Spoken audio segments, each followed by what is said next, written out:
Il a été aveuglé par la richesse et il a vendu son âme sans le savoir. Suivez l'histoire de Brice partie 1. C'était un matin comme tant d'autres. Brice, un jeune étudiant de 22 ans, marchait à pas rapides vers l'université. Son sac sur le dos, ses pensées tournées vers le prochain exposé, il ne se doutait pas que ce jour allait bouleverser sa vie. Soudain, une voiture noire s'arrête à sa hauteur. Une vitre teintée se baisse lentement. À l'intérieur, une jeune fille d'une beauté éclatante le regarde, sourire aux lèvres. « Bonjour, je cherche un bon restaurant dans le coin. Tu peux m'aider ?» Brice, un peu surpris, lui répond poliment, pointant du doigt une direction. Mais la fille insiste.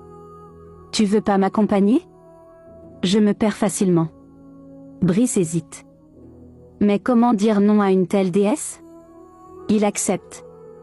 Il entre dans la voiture, sans savoir qu'il venait de monter à bord d'un piège doré.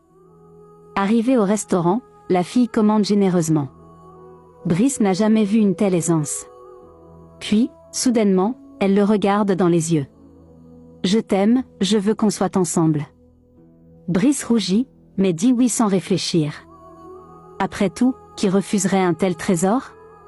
Avant de partir, elle lui glisse une enveloppe. À l'intérieur, 1 million de francs CFA. Pour t'acheter de beaux habits, tu en as besoin.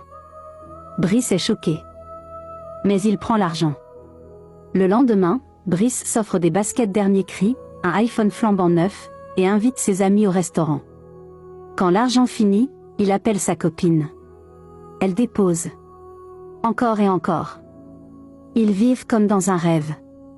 Elle a 20 ans. Lui, 22. Ensemble, ils semblent intouchables.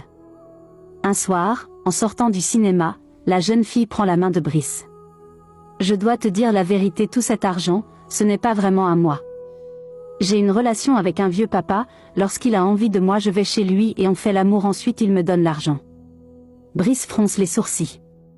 Mais il est trop aveuglé par l'argent. « Tant qu'il te gère bien et que toi tu me gères bien, je suis ok. » Mais il ne savait pas. Un jour, la fille l'appelle. « Mon sugar daddy veut te voir. Il veut juste te parler. » Brice hésite, pris de peur. « T'inquiète, il va rien te faire. » Il y va. Devant une immense villa, un homme l'accueille avec le sourire.